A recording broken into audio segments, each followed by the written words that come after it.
Everyone and welcome to ScalaHosting's YouTube channel. My name is Bruslav and today I want to talk to you about the process of setting up WordPress on your virtual private server. Now, if you have a managed VPS, the task is pretty simple. You usually have an automatic installer and all you need to do is pick the admin login credentials.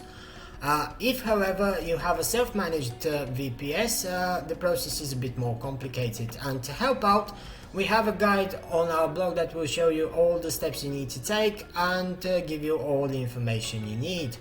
Let's take a closer look at it and see what we've got. We start off with a section that discusses the differences between a managed and the self-managed VPS.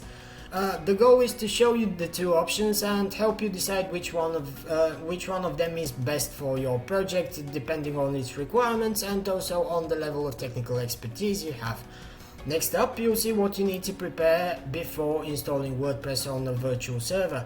Now, to work correctly, WordPress needs a web server, a database management application, and also PHP. You'll see how to install all of them in this section. Further down, you have the actual steps for manually installing WordPress on a VPS. And now there are a couple of approaches you can take, but we've chosen the simpler one, which is uploading WordPress's files to the server, setting up the databases, and then using the installation wizard to complete the installation. You'll see that there's nothing too complicated about the steps, but nevertheless there are a few glitches that might appear during the installation process, and there are a few issues you may encounter afterwards. In the next two sections you will see how to identify and troubleshoot them.